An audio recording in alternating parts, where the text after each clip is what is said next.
Welcome to the Late Late Show. I'm your host, TV's Craig Ferguson. Today is a great day for America. It's the first day of fall, and you know what that means. Courtney Love is back in rehab. Courtney's back in rehab, everybody. How many times has this girl been in rehab? Like 6 times, 7 times? God bless her, though. She's, you know, her life's a train wreck. She's trying to do something about it. No, it's true. I've been sober 13 and a half years. It's true. It's true. Oh, funny to you. Thanks very much.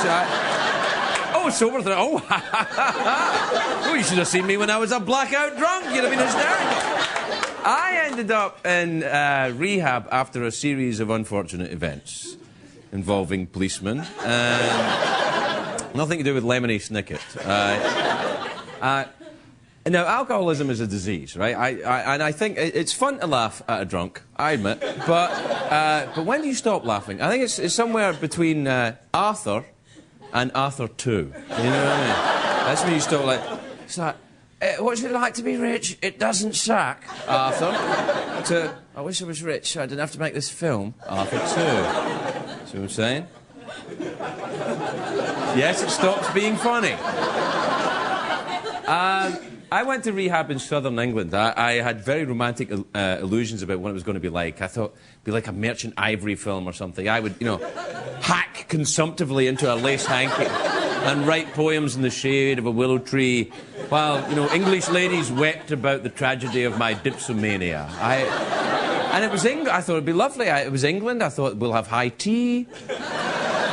You get regular tea, you don't get high tea. It was rehab. You can't get high. But the rehab I went to, like most rehabs, it's very diverse. They take anybody.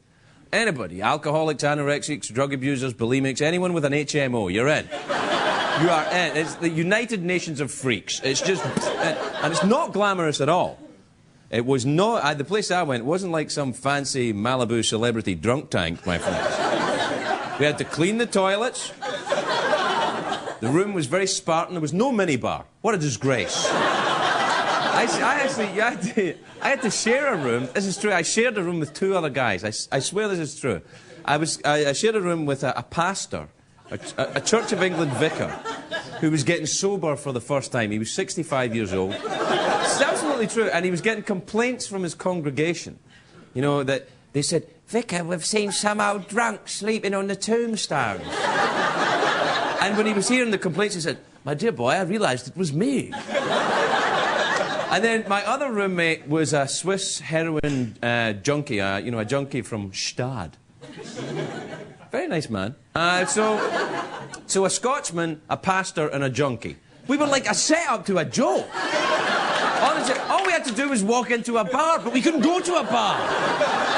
Ah, the irony, the irony. The irony of it all. Anyway, so I'm in rehab with my new friends, and it's constant group therapy. I thought there'd be more activities, you know, things that I like. Arts and crafts, horseback riding, drinking games, I don't know, something. I tell you what game we played all the time in rehab was Jenga. Do you ever play Jenga? You know, the little sticks? Yeah, if you like Jenga, you'll love rehab. It's true, that's what you get. It's time for Jenga, everyone. Oh.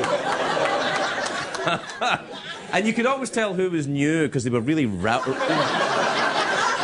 play Jenga. The longer you were there, you know, you got really good at it. Yeah. Mm-hmm. It was, you know what it was like? It was like the title sequence to the old Kung Fu TV series. When you can remove the Jenga brick from the bottom, it is time for you to leave, Grasshopper. You know what I mean? It's like you knew you were well. And they showed movies when they were as well. It was all a very limited selection, you know, it was like Clean and Sober, When a Man Loves a Woman, you know, Days of Wine and Roses. It was all very depressing. I wanted things like Dude, Where's My Car, or anything with Tara Reid. Animal House, maybe. Movies that celebrate the lighter side of chronic alcoholism. Something that's kind of, whoa, you know. What I did like about rehab, there were no cliques. It wasn't like high school. You know, in rehab, the falling down drunk jocks hang out with the Asian musician Zanuck paint huffer nerds. Everybody's together. And everybody's cool with it. Here's a tip, by the way, if you're heading into rehab anytime soon. What? I care. I want to help you. Listen, if you're up this late, something's wrong. So No. If you're going to rehab, if you're going to rehab and you're an alcoholic, get a seat at the dining hall next to the anorexic. It's 2 dinners every day.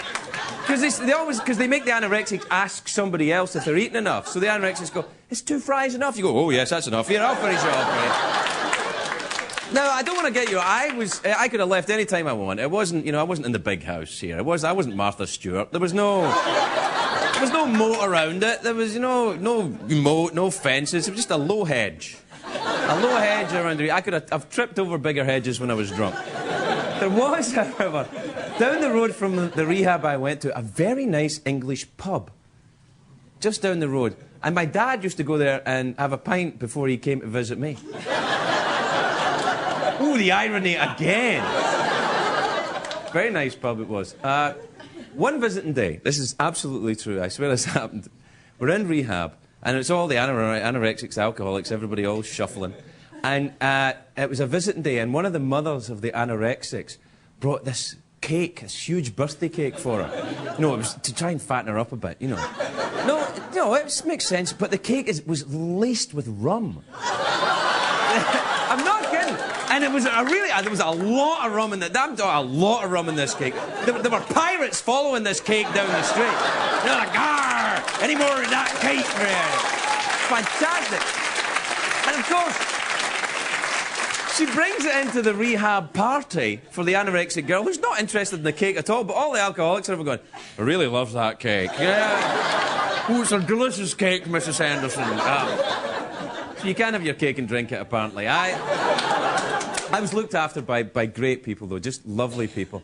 I got there, I was a real mess when I got there. And when I got in, I was kind of shaking and stuff. And the nurse that I met, she said, "I'm going to give you this drug called heminevrin," it's called. It helps you taper off alcohol. And I said, "No, I'm not taking the drug. I'm not taking any pills. I didn't come here to take pills. I'm not a pill head." She said, "Listen, you've been buying drugs in bathrooms and bars from guys that wear leather jackets for years. I am a state-registered nurse. Take the damn medicine."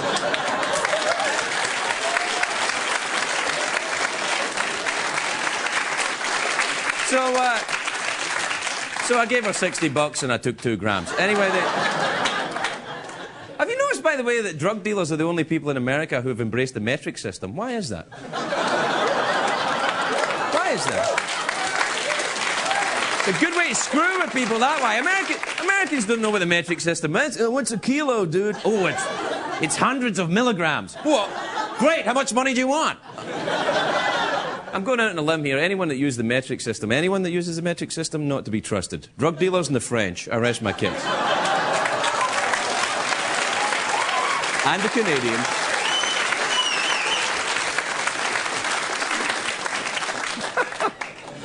Man, I just make more and more enemies every night.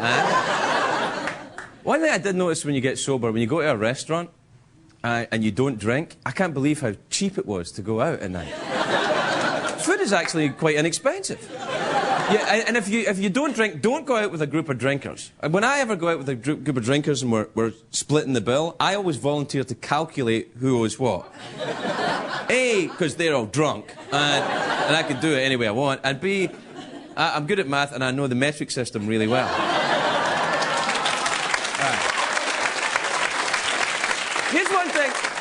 There's one thing I want to say about this, 28 days in rehab thing, that people think you go to rehab for 28 days and it'll clear right up. 28 days is how long your HMO will cover you. That's all. That's the 28 days. In my experience, you don't go to rehab, deal with it for 28 days and everything just goes away and it's fine and you can go drinking again. Well, you can do that. And I want to say one more thing about this before we go on. Courtney Love is going into rehab today. And I'm going to say something you probably won't hear from anyone else on late night television tonight. Good luck, Courtney. No joke. Let's go on with the show, all right?